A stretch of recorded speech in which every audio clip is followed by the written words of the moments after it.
pessoal, bem-vindos a mais uma sessão Trashback da Trasheira Violenta. Eu sou Osvaldo e o filme da vez é O Lobisomem, de 1941. Acho que ninguém tava esperando uma sessão Trashback do clássico logo depois da gente falar do remake, mas é o que deu pra fazer. E aquilo, né, eu disse que eu queria zerar os principais monstros dos clássicos da Universal na sessão Trashback aqui em 2025. Não sei se eu vou conseguir, faltam alguns ainda, mas aqui vai o que talvez seja a minha opinião mais polêmica desses monstros. Assim, eu não vou dizer que eu não gosto do Lobisomem, eu acho ele um filme charmoso, acho ele um filme bonito, acho um filme muito bem feito pra época dele, mas eu também acho que hoje em dia ele é um filme que se sustenta mais pelo legado, pela influência dele, pela importância que ele teve no cinema de terror. Isso porque esse filme é o responsável por colocar o lobisomem na cultura pop como o monstro que a gente conhece. Quer dizer, não exatamente, porque o lobisomem que a gente conhece hoje, com todas as suas regras, né, é o resultado de anos de filmes e caracterizações que foram sendo construídas com o tempo. Isso porque, ao contrário dos outros dois monstros mais famosos dos clássicos da Universal, né, que são o Drácula e o Frankenstein, o lobisomem não foi inspirado em um livro que já tinha ali a mitologia praticamente já criada. O lobisomem foi inspirado em folclore, né? A figura de lobisomem já existe há sei lá quantos séculos e em quantas culturas diferentes, com a premissa básica, né, de ser um homem que vira um lobo, mas essas circunstâncias mais específicas da lenda e o visual do Homem-Lobo, isso veio com Hollywood. A própria Universal inaugurou o conceito do Homem-Lobo antropomórfico nos anos 30, antes desse filme, com um filme chamado Werewolf of London, que eu não assisti ainda, mas tá lá na watchlist do terror, quem sabe em, sei lá, 2070, quando eu fizer outro vídeo desse quadro, ele não saia, né? O Werewolf of London não foi um filme que foi bem de bilheteria, então a ideia do lobisomem ficou um tempo na geladeira. Até em 1941, o cineasta George Wagner produzir e dirigir O Lobisomem. Dessa vez com uma maquiagem mais elaborada, com um nepo baby talentoso interpretando o papel principal e juntando elementos de folclores diferentes para fazer uma mitologia mais exata. O filme foi um grande sucesso e fez essa mitologia e a figura do Homem-Lobo entrarem como o lobisomem definitivo na cultura pop. E claro que isso fez a carreira do Lon Chaney Jr., né, que interpretou o lobisomem em vários outros filmes da Universal, e uma figura que ficou tão icônica que mesmo ele vindo 10 anos depois dos primeiros monstros clássicos da Universal, ele virou parte do trio principal ali da produtora, junto com o Drácula e o monstro do Frankenstein. E assim, eu respeito e eu gosto desse filme por causa disso tudo, é um pedaço importante da história do terror, mas eu acho que ele também tem seus problemas, as suas limitações, né, que aconteceram principalmente por causa do Código Reis, lá do começo de Hollywood, que nos anos 40, praticamente qualquer cena de morte ou violência era vetada de estar num filme, e acho que ele talvez seja um filme simples demais até. Ele tem 1h10 só de duração, então a trama acaba sendo meio corrida, com uns elementos meio sem conclusão, talvez. E é um filme que, nesse caso, eu prefiro o remake de 2010, que eu acho que é um filme mais completo, apesar da maioria das pessoas elogiar mais o original e não gostar tanto do remake, aparentemente. Mas antes de eu falar mais sobre o filme dos anos 40, eu vou pedir pra vocês se inscreverem no canal se vocês não forem inscritos ainda, comentem embaixo se vocês já assistiram O Lobisomem, o que vocês acham desse filme, e deixem outras recomendações de filmes pra gente falar aqui no canal também. Se você gosta do nosso trabalho aqui na Trasheira, então seja membro. Quando você é membro, você ganha acesso a conteúdo exclusivo, escolhe uns filmes pra gente falar aqui no canal através de votações, e também apoia a gente, que é sempre muito importante, né? Além de também ganhar acesso aos vídeos antecipadamente, quando for possível, né? Essa é uma sessão Trashback, os spoilers estão liberados, principalmente pra um filme que já saiu há 80 anos, talvez seja essa a matemática. Então estejam avisados e vamos nessa, né? Nosso protagonista é Larry Talbot, interpretado pelo Lon Chaney Jr., filho do Lon Chaney, o astro de terror do cinema mudo. Larry Talbot está voltando para a vilazinha onde ele morava com a família dele depois de receber notícias da morte do irmão dele, né? Chegando lá, ele tem que reatar a relação dele com o pai distante, ele encontra uma mulher casada que ele fica afim e vai chavecar a mulher, e no meio disso ele é atacado por um lobisomem que morde ele. E daí o Lobisomem dos anos 40 estabelece a trágica história padrão de lobisomem que a gente conhece. O Larry Talbot vai virar a criatura, não tem nada que ele possa fazer sobre isso, e então ele tem que lidar com essa transformação dele em um animal assassino, um lado selvagem de si mesmo, que ele não tem controle. Então o que interessa nesse filme, é claro, é o lobisomem. E por isso eu vou começar esse vídeo falando de fotografia. Eu acho o visual desse filme muito bonito, é aquela típica fotografia preto e branco, sombria e atmosférica de clássico da Universal. Eu gosto bastante dos cenários desse filme, que é tudo muito diferente. Quando os personagens chegam no Castelo Talbot no começo, e o castelo é uma pintura muito bonitinha ali. Dentro do castelo a gente tem esses cenários grandiosos, principalmente o observatório do pai do Larry Talbot. Parece um cenário de filme sci-fi dos anos 50, assim, é muito legal. E tem outros cenários desses que é até legal você ver no remake, porque você reconhece eles do original. A loja de antiguidades, onde o Larry Talbot vai chavecar a mulher, é um cenário bem legal. E aí ela entrega pra ele a bengala com a cabeça de prata do lobo, com o símbolo do pentagrama do lobisomem, que é um prop ali da bengala do Larry Talbot, que ficou icônico também. E eu acho legal quando você consegue reconhecer uma criatura do terror, principalmente uma tão geral quanto lobisomem, só por um item que ela usa. Boa parte do filme são os personagens andando em floresta, talvez o lobisomem tenha inventado esse tipo de filme também, mas aqui eles fazem as florestas sombrias de filme de monstro antigo, né? São aqueles cenários que sempre tem um enquadramento que deixa um visual interessante, sempre tem uma névoa mística, misteriosa ali. Eu acho bem atmosférico, como eu disse. E tem todo o acampamento cigano ali, que é parte importante da trama, e os personagens vão lá algumas vezes. Então a gente tem esses cenários mais elaborados ali de cartomantes, e depois tem toda uma feirinha com as festas e os jogos e tudo mais. Enfim, é um filme que tem muita atenção visual em todos os seus cenários, assim. A única coisa que falta um pouco pra mim nesse filme é que eu acho que a direção dele não é lá muito inventiva, principalmente quando a gente compara com os filmes do James Whale, que saíram tipo 10 anos antes. Os filmes do James Whale têm um ritmo legal e sempre tem uma técnica que faz a gente enxergar, tipo, o homem invisível onde não tem, esse tipo de coisa. Enquanto o filme do lobisomem eu acho que é muito mais parado. Aquele estilo bem filme dos anos 40, 50 de terror, que é só um monte de homem parado numa sala conversando. Eu acho que esse filme tem um ritmo meio esquisito, né? Porque toda a parada do filme é o Larry Talbot virando lobisomem. O filme tem 70 minutos, mas ele só vai virar lobisomem pela primeira vez nos 40 minutos de filme. Então parece que muita gente falando até chegar no que interessa e a meia hora final passa voando. Mas eu acho que o filme consegue sustentar essa construção toda, esse monte de diálogo, porque ele tem um elenco muito brabo dos clássicos da Universal ali, né? Eu já falei do Lon Chaney Jr., né, interpretando Larry Talbot, e tem o pai dele, o John Talbot, que é interpretado pelo Claude Rains, que fez o Homem Invisível, né?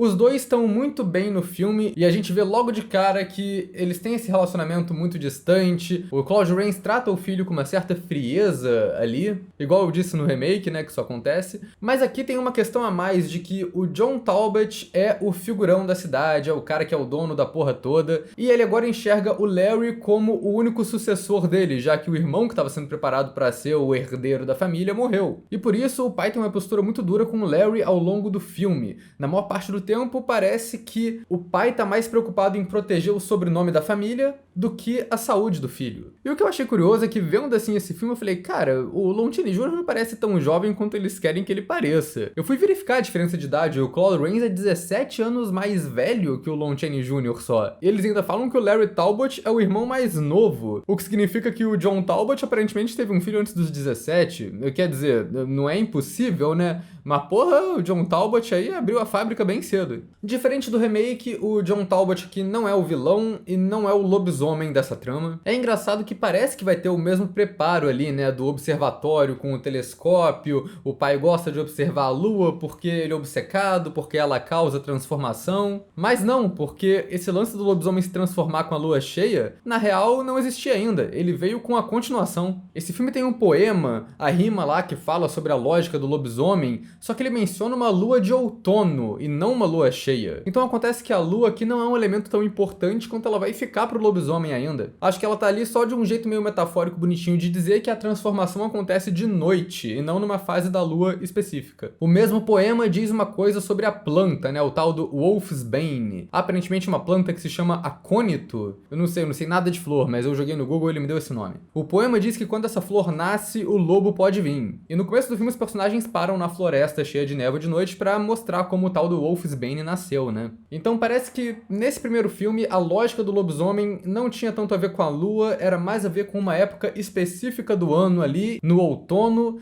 que a pessoa vai virar de noite um lobo. O Bela Lugosi, que aparece aqui no filme, ele é a primeira pessoa que vira lobisomem, até tem uma aversão quando ele vê essa planta ali na mesa dele, porque é um sinal de que, como a planta tá aparecendo ali, ele vai se transformar agora. É como se ele culpasse a maldita flor por ele estar amaldiçoado. Até aí tudo legal no filme, mas aí a gente tem que entrar no romance, que é a parte que envelheceu pior aqui, disparado. Eu não lembrava disso muito da primeira vez que eu tinha visto, mas reassistindo pra esse vídeo, eu percebi que o Larry Talbot é meio insuportável. Ele arruma o telescópio do pai, né, porque ele é um cara que conserta coisas, ele imediatamente usa pra ver mulher na cidade, e aí ele vai chavecar a mulher que ele tava observando pelo telescópio lá na loja de antiguidade. Essa mulher se chama Gwen Conliffe, e ela é interpretada pela Evelyn Ankers, outra atriz que fez muito filme de terror da Universal nessa época. E a parada é que a abordagem do Larry Talbot é bem bizarra. O cara chega lá parecendo um stalker, descrevendo pra mulher o brinco que é dela e não da loja, que ela deixa guardado no quarto, porque ele viu ela usando pela luneta. O Lon Chaney convida ela pra um date várias vezes, ignora ela negando constantemente. Eventualmente ela explica que ela tá noiva e o Larry Talbot caga, ele quer sair com ela mesmo assim. E isso só piora quando a gente descobre que o noivo dela é um empregado que trabalha no castelo dos Talbot. Ou seja, o Larry é chefe do cara e tá querendo pegar a mulher dele. Eu sei que a questão do lobisomem é que é um cara bonzinho que vira o vilão quando ele vira criatura, mas nesse filme o Larry é o vilão desde o começo, com certeza. A Gwen rejeita tudo que o Larry fala, mas ele ainda assim passa lá pra buscar ela pra sair. A Gwen tá querendo ir lá no acampamento dos ciganos ler a sorte dela com a amiga e o Larry vai de intruso. E a parada só vai piorando ao longo do filme. Depois que o Larry já sabe que é lobisomem, ele vai lá pedir ajuda pra Gwen. E aí, cara, do nada, a mulher que tava rejeitando ele o filme inteiro, vira uma chavinha e fala: ai, vamos fugir da cidade juntos. É um romance que sai do nada, maluco. Ele confessa pra ela que matou a gente e ela tá de boa, vamos fugir, amigo. É um filme que andou pra que a Ataque dos Clones pudesse correr. E sei lá, cara, esse romance dos dois até podia colar nos anos 40, eu entendo que era outra época, mas hoje em dia não funciona mais, é um romance meio forçado. Parece mais uma inconveniência do que um romance, pra falar a verdade, né?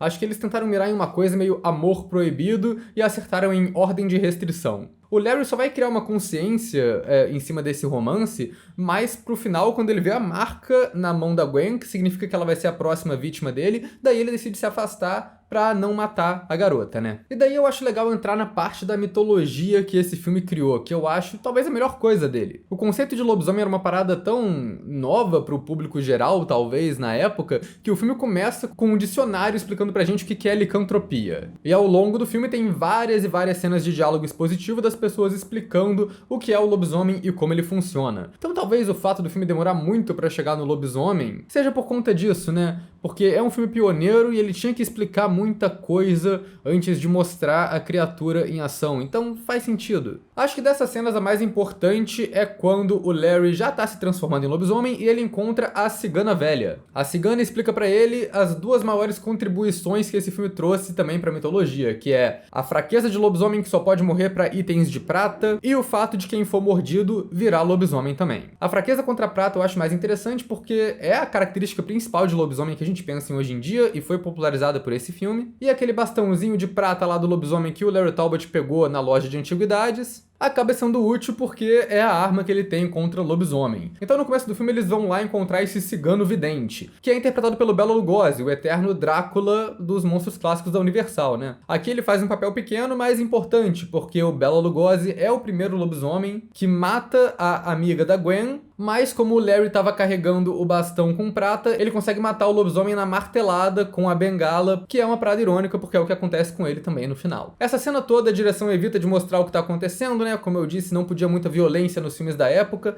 mas pelo menos eu acho que eles fizeram uma coisa interessante. A direção ofusca o que tá acontecendo colocando uma árvore ali, a gente só vê o Larry batendo em alguma coisa sem ver direito o lobo, mas na cena que o lobisomem morde o Larry e a gente tá num plano mais fechado, de fato tem um efeito de cabeça de lobo enorme ali pegando nele. Isso na real é uma parada que eu acho curiosa desse filme também, né? Que é como tem dois lobisomens bem diferentes, porque o Bela Lugosi no começo, ele é um lobo gigante. É o homem que vira lobo mais tradicional do folclore. Mas no resto do filme, o Larry Talbot vira o homem lobo, né? Sendo que ele foi mordido pelo cara que virava criatura de um jeito diferente, mas sei lá, né? Às vezes é parte do processo. Às vezes aquela parte de homem-lobo é porque eram as primeiras noites que ele estava se transformando. E se deixasse mais tempo o Larry Talbot vivo aí, ele viraria um lobão gigante também. Enfim, a segunda contribuição desse filme para a mitologia de lobisomem é a mordida transferir essa maldição, porque no folclore geral era mais uma maldição ou bruxaria. E esse filme ele começa a tratar a licantropia como uma infecção. O Larry é ferido pelo lobisomem, mas o ferimento dele se cura muito rápido. Mas como a gente não podia ver nada muito gráfico do cinema na época, a gente não tem uma noção de como essa mordida era grave, e essa cura repentina do Larry Talbot não parece tão milagrosa quanto devia ser. E a cicatriz do Larry Talbot não some completamente, como vai acontecer com outros lobisomens no futuro, ela vira o formato do pentagrama. É engraçado, né, que quase tudo que esse filme faz entrou pra mitologia definitiva do lobisomem, mas tem esse detalhe que geralmente não é muito mais associado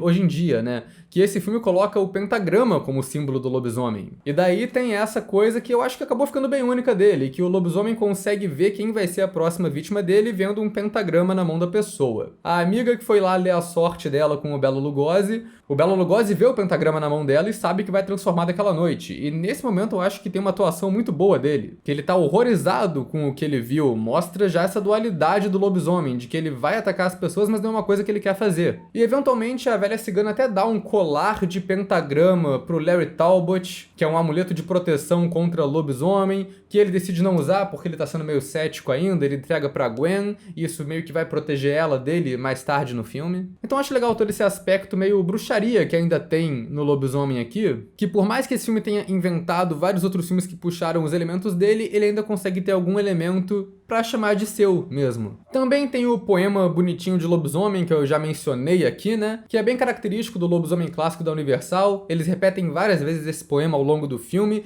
e acho que nas continuações também. E o poema, além de estabelecer algumas regras ali implícitas, ele também coloca a temática principal do filme, que é até um homem bom pode virar o lobisomem nas condições corretas. E daí acho que entra a temática lobisomem em geral, que surgiu aqui desse filme e que rola em vários e vários filmes de lobisomem, que é a dualidade do homem com a fera. O lobisomem nada mais é do que uma representação do instinto animal do homem. Até o homem bom pode ser corrompido se ele ceder pro lado animal dele, pro lado negativo dele, dá pra dizer. Então, por exemplo, o Larry ser mala, ser insistente em querer ir atrás da Gwen o tempo todo, daria pra justificar, depois que ele foi mordido, que é o despertar do sentido animal dele ali. O problema é que ele é assim o filme todo, né? Até antes dele ser mordido, então não tem muita diferença no comportamento do personagem. Mas a temática ainda tá no filme, né? Da questão do lado animal ser o lado ruim da pessoa. Talvez até uma coisa meio baseada em Dr. Jekyll e Mr. Hyde. O personagem do Claude Rains deixa essa temática explícita até em um diálogo do filme, que ele explica exatamente sobre a dualidade e a área cinza da moralidade humana. A trama acaba por boa parte do filme seguindo um tipo de investigação que tá rolando na cidadezinha. Um monte de personagem secundário vai investigar a morte da amiga e descobrem o Bela Lugosi morto a paulada, né? Curiosamente, eles acham o corpo dele ele vestindo roupa, sendo que ele morreu de lobo, né? Então, o lobo não tava usando roupa, né? Mas eles deduzem que o Bela Lugosi foi assassinado e o principal suspeito é o Larry Talbot. E o filme parece que a partir dessa investigação tenta levantar a dúvida se o Talbot imaginou tudo o que tá acontecendo ou se ele tá virando lobisomem de verdade. Talvez a ideia inicial do filme realmente era criar essa dúvida, fazer uma parada mais psicológica. O personagem do Claude Rains é muito cético, e ele fala que não acredita em lobisomem, mas acredita que um homem pode acreditar que virou lobo. O personagem do médico que cuida do Larry Talbot fica falando de doenças mentais o tempo todo pra ele, e o Larry Talbot vai sendo afetado por isso tudo, e que cada cena que passa ele tá ficando mais surtado com essa noia de que ele tá virando lobisomem. Ele não esconde muito a culpa que ele tá sentindo, e a investigação acaba que sempre leva pra ele, né? Depois do primeiro ataque de lobisomem, os investigadores seguem um rastro que sai da cena do crime e vai até o quarto do Larry Talbot, né? Não dá pra ficar mais na cara do que isso. Mas eu acho legal que isso é meio que justificado na trama. O status do John Talbot como figurão da cidade acaba sendo relevante, né? O coronel local quer investigar o Larry, mas tanto o médico dele quanto o pai dele estão sempre impedindo a investigação. E é legal porque o pai ainda tem essa frieza, ele parece que quer provar a inocência não porque é filho dele, mas porque ele carrega o nome Talbot e ele não quer manchar o nome. Eventualmente, lá pros 40 minutos de filme, a gente começa a ver as transformações de lobisomem. Tem essa primeira cena que o Larry Talbot vai se olhar no espelho, que cria um suspense. Ele vê que não tem nada de errado com a cara dele ali, mas aí ele puxa a calça dele pra cima e vê as pernas peludas dele de um jeito não natural. A transformação de lobisomem do Lon Chaney Jr., feita por efeitos de fade, é bem famosa, mas a gente demora muito pra ver alguma coisa desse tipo nesse filme. O que é um pouquinho decepcionante, mas que eu acho que funciona também pelo suspense da coisa. A primeira transformação a gente vê só por plano detalhe do pé do Larry Talbot. A gente demora pra ver a cara dele, até porque quando ele é mostrado andando na floresta de lobisomem, a gente vê primeiro pelas sombras, o rosto meio escondido. Eu só acho que pra isso tudo de preparo, a gente nunca tem uma revelação tão grandiosa assim do rosto dele. Ele meio que só aparece naturalmente ali. Essa maquiagem foi feita pelo Jack Pierce, que é praticamente o cara mais foda da maquiagem da época. Ele fez o visual do Frankenstein, da Múmia, do Drácula, é um dos pioneiros da maquiagem de terror no cinema. E nas outras cenas que o Homem-Lobo aparece, a transformação é sempre off-câmera. Na segunda transformação que a gente vê, o lobisomem só aparece direto na cena já, caindo numa armadilha de urso, e a gente vê uma transformação reversa, que a cigana velha chega, lança uma magia ali, e a gente vê a transição de fade tradicional da perna dele na armadilha. Mas eu acho meio bizarro, né? Porque o cara caiu numa armadilha de urso e não tem um fiapo de sangue na perna dele, ele não manca nem nada pro resto do filme. Mas esse lance de não ter muito ferimento ou sangue no filme acaba criando outro problema também, que são os ataques de lobisomem, né? Ele não ataca igual uma criatura, ele ataca igual um homem, ele só estrangula as pessoas. O que também não seria um problema, mas eu acho que o filme acaba se contradizendo, porque os personagens, quando vão analisar as cenas de crime, eles descrevem como se fosse um puta ataque de animal selvagem, foda, destroçou a pessoa. Mas aí quando a gente vai ver a cena do cara atacando, ele é só tipo o Homer Simpson estrangulando Bart, tá ligado? Além disso, eu acho que o roteiro tem algumas pontas soltas ali, talvez. Tem esse personagem das velhas desocupada da cidade que começa a culpar a Gwen e o Larry Talbot pela morte da amiga. Isso provavelmente está no filme para mostrar como os dois estão sendo excluídos pela comunidade, o que seria uma justificativa para aproximar o romance deles, tirando que o noivo da Gwen nunca culpa ela, o pai da Gwen tá sempre defendendo ela, então ela continua tendo uma rede de suporte ali, ela não precisava cair nos braços do lobisomem para isso. Esse grupo de véia aparece em uma cena ou outra para encher o saco dos protagonistas, mas elas não têm muito propósito ou conclusão na trama. Tem uma cena que parece um preparo muito grande para uma parada que não acontece. A Gwen sai com o noivo dela para ir na feirinha dos ciganos lá se divertir, e o Larry vai atrás pra empatar a foda dos dois. Aí eles vão brincar de tiro ao alvo, o Larry tá com a arma, sobe um lobo e ele não consegue atirar. Muita coisa implícita nessa cena, acho uma cena maneira. Será que ele não atira porque ele tá se reconhecendo no lobo? Será que ele não atira porque da última vez que ele matou um lobo descobriram que era um homem depois e ele tá receoso por causa disso? É um trauma da situação? Um pouco de tudo, talvez? Acho legal. Mas aí o noivo da Gwen pega a arma e consegue atirar e matar o lobo. Eu achei que isso fosse uma previsão assim do roteiro, mostrando pra gente o que ia acontecer no final. Que o noivo ia conseguir matar o Larry Talbot com uma bala de prata. Mas não, acaba que não é o noivo que mata o Larry Talbot. Na real, o noivo meio que não faz nada no filme. Ele tá lá só pra Gwen ter um final mais ou menos feliz. O Larry morre, mas ela pelo menos fica com outro cara, né? Quem acaba matando o Larry Talbot no final é o próprio pai. E aí, eu acho que é uma conclusão muito boa pra todo esse arco da coisa, né? O Claude Rains, ele vai ficando com cada vez menos paciência com o filho dele ao longo da trama. Isso é muito visível na atuação dele. Até que chega no final que ele decide tomar uma atitude drástica. Ele amarra o filho numa cadeira, prende ele em casa pra mostrar que é tudo da cabeça dele, que ele não vai virar lobisomem. O que eu acho muito legal, porque essa cena é aproveitada no filme de 2010 de jeitos muito bons, né? Com a cena lá do sanatório do Benício Del Toro amarrado e também com a salinha masmorra do pai com a cadeira que ele fica amarrado quando ele é lobisomem, né? O Claude Rains deixa o filho dele preso e se junta a uma grande caçada que o pessoal da cidade está fazendo. O Larry pede pro pai levar a bengala de prata para ele se defender, porque o Larry sabe que ele vai perder o controle e vai atacar qualquer um. Eu acho que a direção, de novo, foca um pouco na parte menos interessante, que foca mais na galera que tá caçando do que no Talbot. Então, de novo, a gente não vê o Larry se soltando da cadeira, se transformando. Ele só aparece já transformado em lobisomem no meio da floresta como se nada. A Gwen decide ir atrás da criatura para salvar ela da caçada sem muito motivo, e o lobisomem vai atrás dela porque instinto animal, ele quer pegar a garota. Enquanto isso, o Claude Rains, ele vai atrás do lobisomem, mata ele na porrada com a bengala, do mesmo jeito que o Bela Lugosi morreu no começo do filme. Inclusive, a cena tá enquadrada do mesmo jeito, faz o mesmo truque para disfarçar a violência sequência ali, mas que acaba criando uma rima legal ali na história do Larry Talbot. E finalmente, nesse final de filme, a gente vê a transformação do rosto do lobisomem. Só que ao invés de ser o homem virando lobisomem, a gente vê o lobisomem no fadezinho ali, voltando a ser o Lon Chaney Jr. E o final acaba dando essa conclusão para um dos principais arcos da trama, que é a da família Talbot, né? O doutor, que estava sempre passando pano pros dois, dá uma última passada de pano ali falando,